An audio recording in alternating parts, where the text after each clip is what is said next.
The biggest fault of most major corporations is that you don't have a proper project management. And people are just concentrated on hit that date, hit the date, hit the date. But what about the quality of the work that you're doing? IT people are very siloed. You got a database guy, he works only on databases. You got a server guy, he only works on servers. You have a guy that builds desktops, he only works on desktops. But collectively, we're all trying to provide a service, right? So whenever you get an issue or a project that comes up, you have all these different mindsets that are all siloed. And project management is what helps people to be able to collaborate and collapse all that together and be able to say, hey, these are your tasks, these are your tasks, but you have to start working with other people.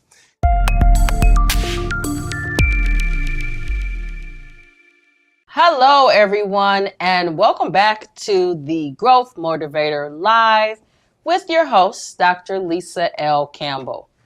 Last week's episode on leadership and communication was so amazing.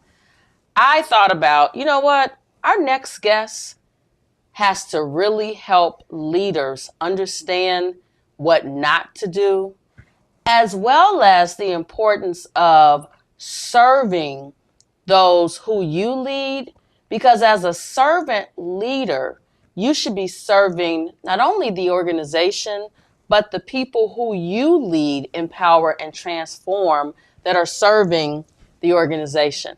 So I am honored today to have a gentleman and a scholar for our episode today, Mr. Richard Haritos. Hello, thank you. I'm glad to be here to be able to help and assist or give any kind of guidance and anything that can help anyone in the industry. I'm not the perfect leader, but I have some great leadership skills that can emphasize and assist.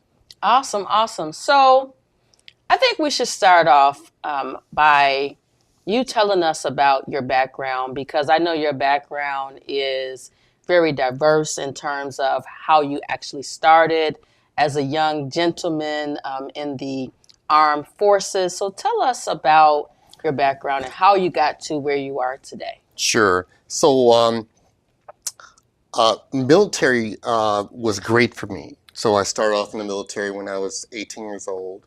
I did 6 years in the service. I was a sergeant. I led plenty of people.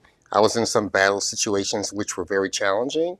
And then once that journey was done, I decided to leave and go out and get a degree in IIT for, computer engineering, and that was great stuff too. But the real journey was developing myself and being able to learn how to be a good servant. And so, as a servant, you have to not look at yourself in your journey. You have to be able to look at other people and be able to help develop them. And that was the journey. It took me a while to get there because I was selfish. So selfish people only think about themselves, and they want more money, they want more stuff, they want more things. And when I came out of that and actually became a saved Christian, then I decided that I need to serve other people because that's the journey. And so with that all being said, so an IT professional for over 30 years, I've actually led lots of people. I've been led by lots of bad leaders, and I knew this is not what I want to do. I want to be the best leader I possibly can be. So that was really interesting to me. So when I got into leadership positions to be able to lead projects and people and processes, that was the journey, and it was all God-driven. It was driven through the Holy Spirit. Wow. Now, I know some of our listening audience may be from different religious backgrounds, but I do think it's important, whatever and whomever you look to for your faith, for your form of religion, that it's important that you have something that keeps you grounded. I think today a lot of people lead selfishly and they destroy lots of lives along the way. Absolutely. And so talk to me about leadership and the military, because I guess I never thought about someone being in the military as a leader, and that's probably, ignorant on my part, but how did the military develop you as a leader? I talk about me, working at McDonald's and how I developed a leadership style very early on. Believe it or not, at 5 years old, I discovered I was a leader. And you probably are thinking, like, 5 years old, how could you become a leader at 5 years old? So I have to tell this story because you won't believe this. So I grew up on the south side of Chicago, and my father worked evenings, always worked evenings until he retired. My mother worked during the day.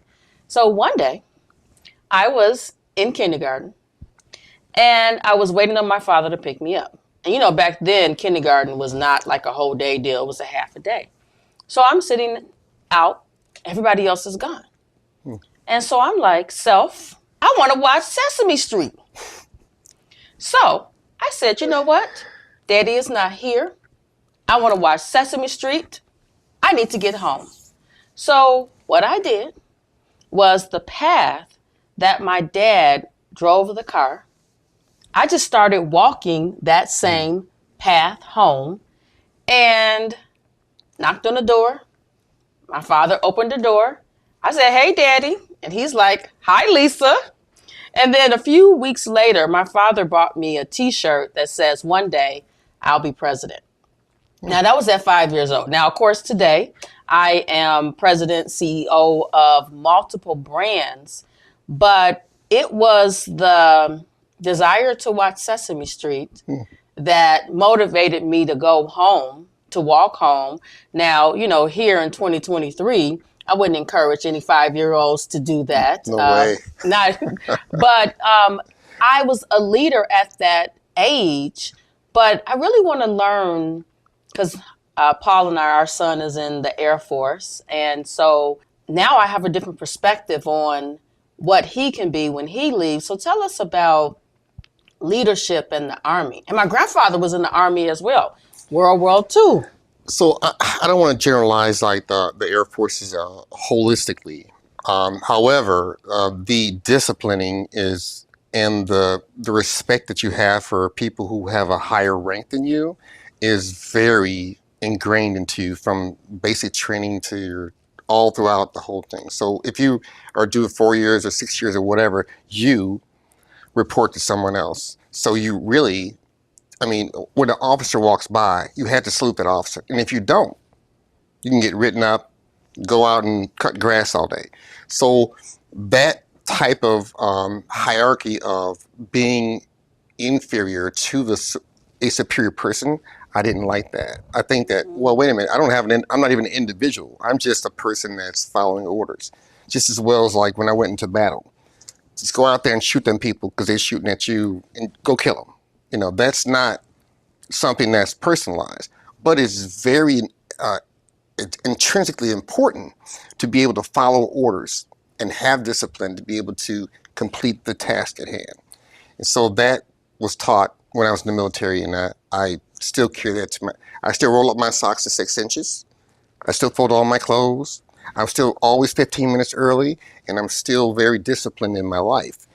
So I think it was a great thing, but I don't want to kill any more people, Oh, I could imagine that was right. A little traumatic. When I asked my grandfather, my grandfather is 102. Mm-hmm. When I asked him about his time in the service, one of the things he said to me, which I did not know, was that he was a cook. So he was not in battle. Sure. However, the concept of discipline, I know that he got from the military, and he's carried that persona of a disciplined person. If you're on time, you're late. That's my grandfather's 15 rule. 15 minutes early for everything. Yes. Yeah. And so I can see how being in the military gives you that discipline mindset, that respect mindset. My husband, Paul, and I were at a White Sox game recently, and I was pointing to someone in the audience, one of my sorority sisters, or in the stands, who was, during the national anthem, was saluting the gentleman that was singing. He was military. And so when I saw that, I said, wow, that level of discipline and respect, Respect. I think is something that's missing from the world today, because a lot of people don't respect themselves and subsequently don't respect everybody else that they interact with. I agree with you. I think that currently, I wish everyone could go to the military. Like different countries, like Turkey, you have to do 2 years in the military. There's a lot of different countries that it's mandatory. There is no option. If you're born in Turkey, if you're born in like different countries over in Europe, it's a mandatory 2 years of that. That builds the foundation of discipline, and it actually helps develop character too throughout your whole entire life. So yeah, it's a great thing to do. I think that everyone should learn some discipline I agree. and some understanding authority too.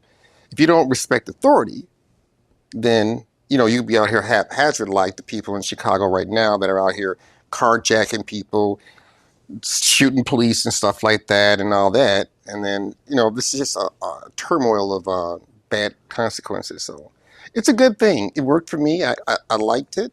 I think it was really good. And it helped me in my career as an engineer and as an IT manager to be able to be on focus and be structured.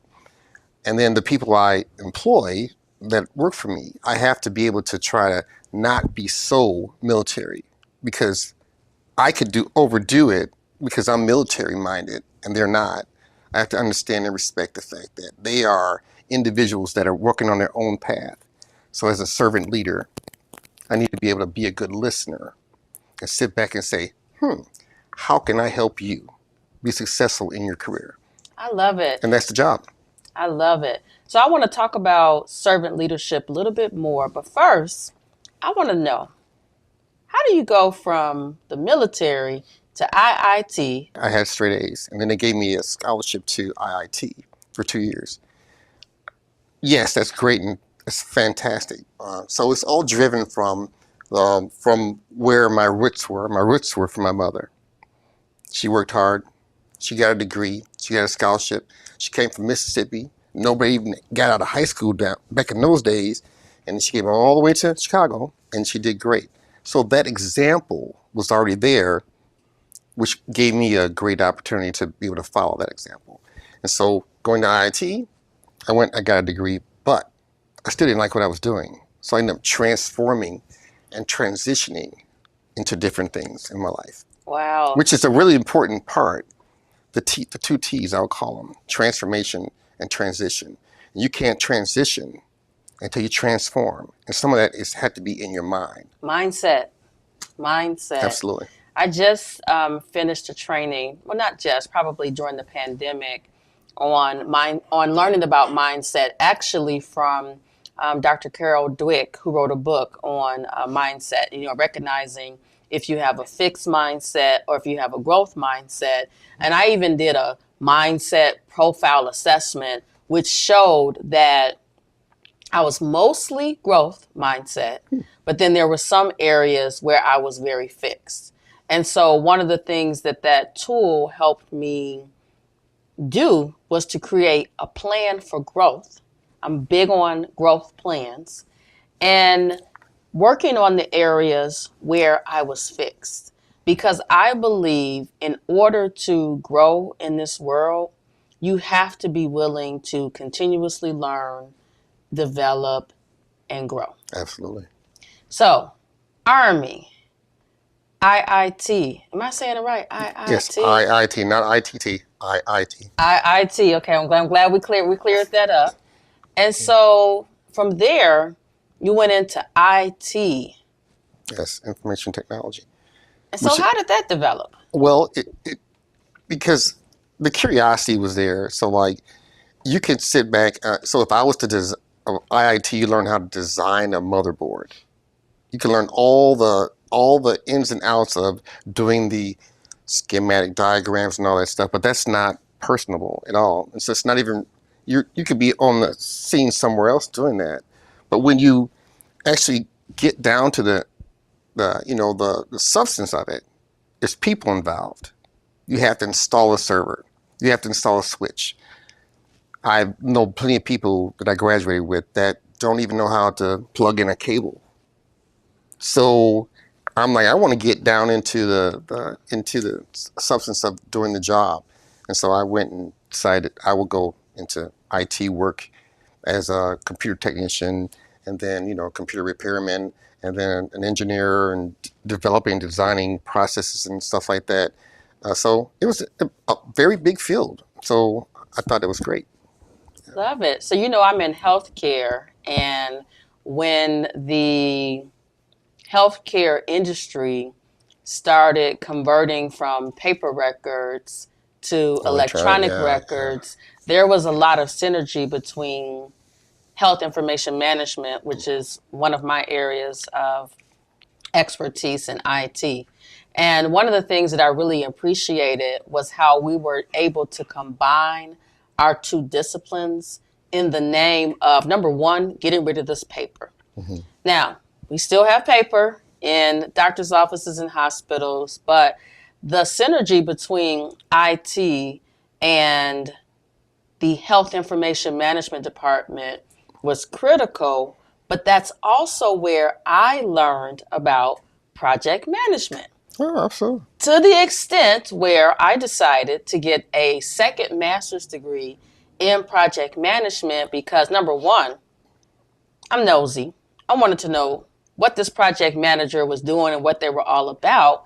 But I really learned that project management can be used in all aspects of life, Absolutely. especially when there's a start and there's an end date to the product Yeah. or the service. It's amazing. So I know also that you have dipped your toe into project Yes, I'm management. a certified project manager. So that is very it enhances things because if you when IT people, this is just general. IT people are very siloed. You got a database guy. He works only on databases. You got a server guy. He only works on servers. You have a guy that builds desktops. He only works on desktops. But collectively, we're all trying to provide a service, right? So whenever you get an issue or a project that comes up, you have all these different mindsets that are all siloed. And project management is what helps people to be able to collaborate and collapse all that together and be able to say, hey, these are your tasks, these are your tasks, but you have to start working with other people.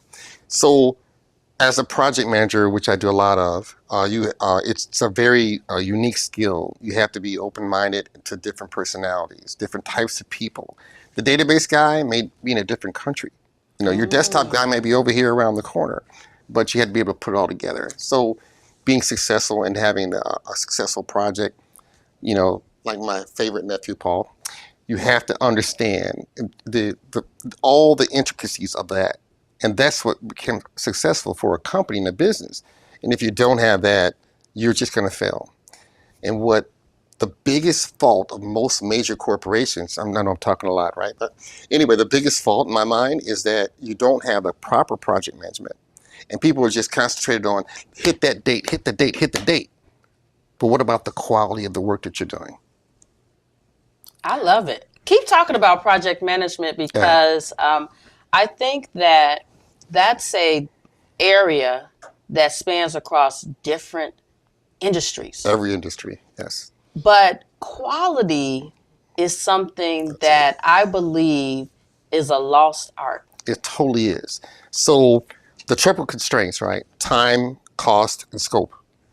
It's not just three. Quality is the most important one because you can deliver a product or a service in project management and still you hit the date, hit the cost, and the scope is done theoretically. But then why do companies always spend like the next 6 months after supposedly the project's closed fixing things afterwards? Because the quality was not involved into the equation. Because most companies are hire, C-level people. They're about money and time. They really don't care about the quality. Oh, you guys will fix it later. And I think that's the big loss on a lot of companies. So when people fail at things, the project manager gets his paycheck and he's gone. The project's done, it's closed, right? And the sales guy too. Don't forget about the Oh, sales he's guy. out. He's out. Like, look, the project's done, it's closed. I'm out of here. On to the next project. Or you might be the project manager, and Paul knows this very well, be doing like 5 projects at a time. So where's the quality at? Because the quality is what is delivered to the customer, the internal customer of the company. And if that's not thought about while you're doing something, you can just haphazardly do something and, oh, it looks like it's done. I got it installed. The switch is there. The cables are plugged in. But it's on the wrong VLAN. It's on the wrong network or whatever. Oh, we'll hand it off to support later on. And that's the problem, is that it's not a good communication, a holistic, round equation where people are actually communicating effectively. That is one of the biggest areas of risk management and communication that doesn't happen. And no one thinks about the quality of it. When it's all said and done, people wash their hands, done. It's not really done. You know what that is, though? That's selfish and Absolutely. not serving the Internal. organization, the department, Yeah. because you should really think about the project from start to finish and the quality, because this is my thought process. And I talk to Paul about this all the time. It amazes me that organizations are willing to pay after the fact when you could have just paid to do it right up front. If it was planned correctly, yes. If you can get down to, you know these terms, Paul. You know these terms too. A work breakdown structure. WBS. Yes, where you get down to the task level. Deconstruct. Yes, if you get down to that level and you start measuring at that and understand your critical path in your project and seeing what your predecessors and the things that come after and put all that together, if those are important and you do it correctly, like from the Project Management Institute, I think it'd be very successful. But people don't do that. People just go out and get her done. Most project managers right now are secretaries. They just go out here and they do things. Hey, I want you to manage this project. They're not actually project managers. They have no training, no school, and they don't practice it. So if you don't practice it and implement it, then it's just a loss. So you're saying the PMBOK is just a book and not really something that people are really following. They're not following that. No. So, okay, when I went through my Master's in Project Management program, everybody kept saying the PMBOK, the PMBOK, the That's PMBOK. the Bible. It's the Bible, yes. But in practice, In real life, real life, it's not happening. So I think it's a great foundation of standards that is great. I follow them, you know, like say for instance, as an example, like if you don't get the requirements together in the beginning with your stakeholders, if you don't get the scope correct, you could be doing something that's totally jacked up down the line. And another area that is really great is agile project management. Whereas that instead of you get a year-long project, right? So how about I connect with you 3 months from now and see if I'm on target? Because the project is going to shift and change as time goes on. People don't think about that. They just want to hit that date, the cost, and that's it. wow. Yeah. Wow, So wow. it's a great area to be in, but it takes a skill, and you have to be a good listener, and you have to be able to document things to be able to not just hit the button and say, "Yep, next phase, task complete." It takes some thinking and some thought to being successful in it. I love it. So speaking of successful, can you tell us about a time where you faced a significant challenge, whether it's personal, professional, and how you actually overcame it? great question. So I'm a perfectionist. That's my challenge. So I would work 60, 70 hours a week to make sure that I achieved all these things. So that was my challenge. And so how I overcame that was I had to like actually put in my calendar time to decompose so that I could be successful. You can't work and complete everything 100%. So I had to challenge myself to not be a perfectionist and be a realist more. And that was very challenging, and still challenging right now. Because in my sleep, I'm still processing and solving problems. Yeah, I Or suffer from insomnia, yeah, from my brain constantly it's moving going. all the time, and I think that I've been like that since I was a kid. So it's challenging to change that. But with some good prayer and some good meditation, I think we can all overcome that. Oh, yes, I definitely believe in setting that meditative space for yourself, Yeah, because it really yeah. helps, I believe, keep you grounded. And sometimes, midday meditation allows you to reset. I think that we should all have 15, 20-minute naps in the middle of the day, just to be able to, get your brain out of it. I mean, how many emails do you read a day? How many conversations do you have a day? How many types of communication we have a day is crazy. You could have an instant message, you got an email, you got phone calls, you got meetings in person, you got meetings around the world. That could be crazy and chaotic because you never get to focus on one particular thing and complete it. So now you have what's called the whirlwind of life, where you're trying to do everything, and it's really challenging to be able to balance all that. And a lot of prayer. Mm-hmm, So mm-hmm, I start my day with prayer. mm-hmm, mm-hmm. Well, I would, you speak about having to do all of these, juggle all these tasks in one day. I was telling my husband, Paul, that I'm at a point where I'm suffering from decision fatigue, Mm-hmm. and it's a struggle. And so one of the things that I've started to do for myself at the top of the week is identify 3 goals that I want to meet by the end of the week. Hmm. And so I'm a work in progress. I'm not perfect. Um, Actually, someone told me that it was selfish to try to be perfect. It is. So, and once I thought about it, it made sense. So I set those 3 goals, and at the end of the week, now I always have a running list of things to do because I always have, a million things that I want to Sure. achieve because I'm goal oriented. But setting the 3 goals at the top of the week and then seeing that I've achieved them and actually more than the three Mm. has really helped me stay grounded and not be so hard on myself that I'm carrying one task over to the next. Yeah. So, speaking of that, how do you prioritize your time and stay productive? Oh, so I use my calendar. Mm-hmm. My reminders, and so if anyone uses Outlook, you can actually put tasks in there and have reminders that all actually tell you, hey, this is due in 2 days. Those reminders are great things. But if I block out time in my calendar to do certain things, private, catch up, or whatever, that helps me prioritize things. Well, I prioritize it by what is the highest risk involved in this initiative. First, I start there, the risk level. If it's something that is business impacting, then it's going to cost money to the company or the casino where I work at. I'm going to make that a higher priority. If it's time sensitive, where if we don't have this done by a particular time, it becomes a higher priority. So I put them in 3 categories, A, B, and C. And then based upon that, I will say, all right, this is how much time I'm going to spend on this more so than the other one. And then just being able to level set at the end of the day and say, all right, where am I?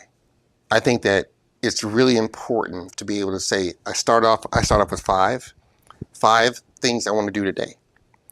And by the end of the day, I have to go back and I spend a half hour catching up. Did I accomplish these 5?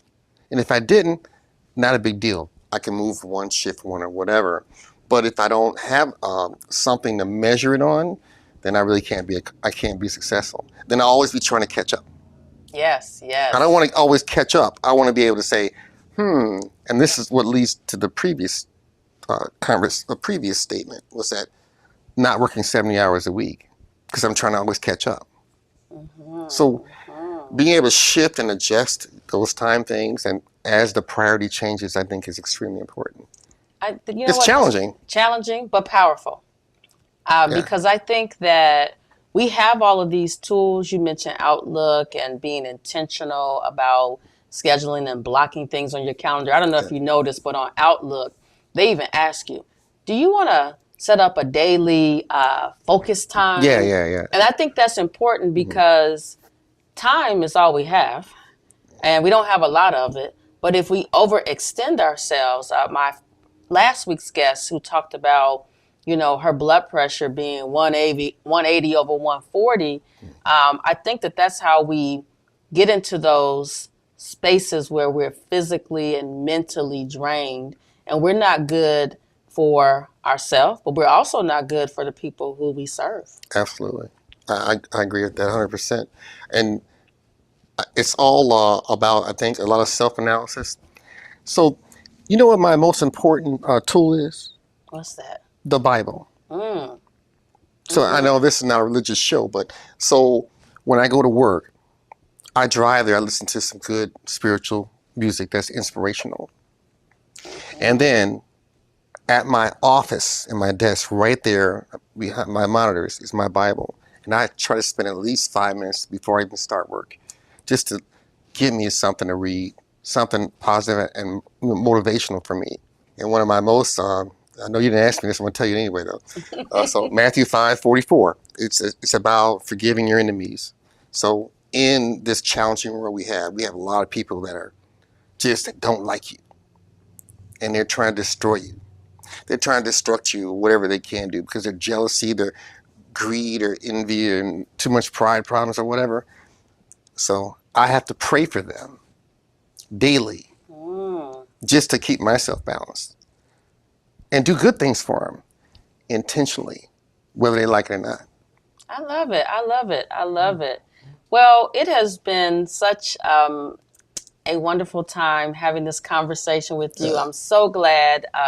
One of the reasons that I wanted to bring you on, not only are you related to my husband, Paul, you're his uncle, but I also like the fact that you are a man who has spent time rediscovering himself, working on shifting your mindset. And I have to tell you, I love it. I think it's great. I love it. And one of the things I like about it is there's this stigma with men around, this is who I am. And you have basically are showing the world that doesn't matter whether you are a man or a woman, we all, if we want to grow, we can, but it starts with discovering who you are, what you need to work on, which allows you to show up and be a better person for everyone that you serve. Absolutely. And I think that it takes, I call the 2 T's. It's a transformation in your mind. Then you can transition into things, because you can't transition unless you start changing the stuff in your head. And in my head, it's about being spiritually grounded to being a servant leader, not about me. It's about you. So my employees know that I'm here to help your career move ahead. And they connect with that. I want to buy you some classes. I'm going to take you out to lunch. I want to have one-on-ones to have realistic conversations so I can understand how I can help you. Isn't that what Jesus did? Absolutely. Absolutely. Okay, well, then come on.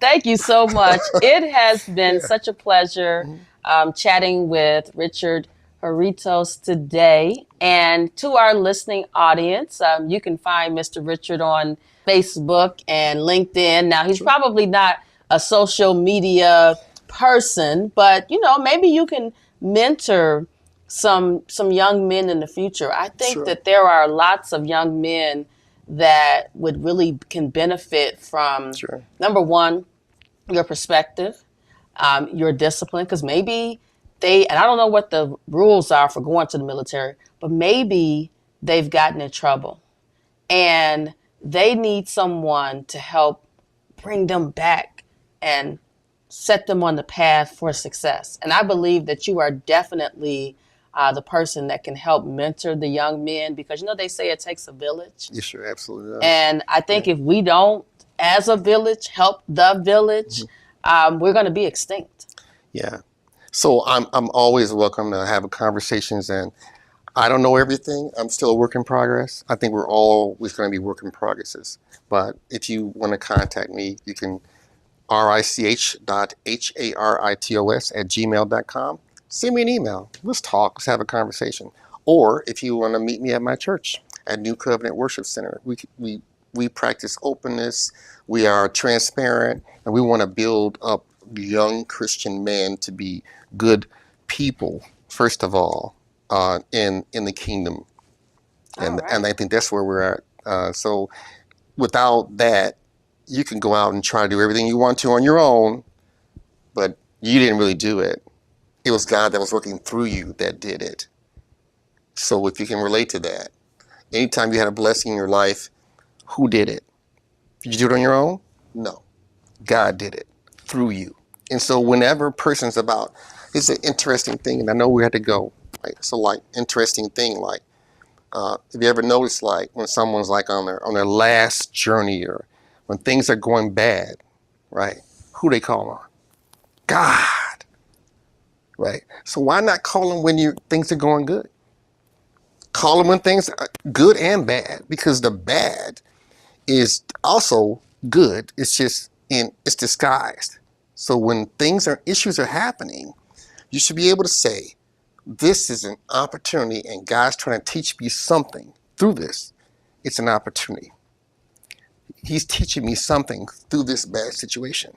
And if you can focus on that and collect to that, then now you're on a journey. Now you're like, oh, I am a servant. I love it. It's all I good. love it. Yeah. I love it. All right, everyone. It's Dr. Lisa L. Campbell, the Growth Motivator. We have just wrapped another episode of season 1. And this leadership series that we have embarked on is so amazing. And I'll see you next time.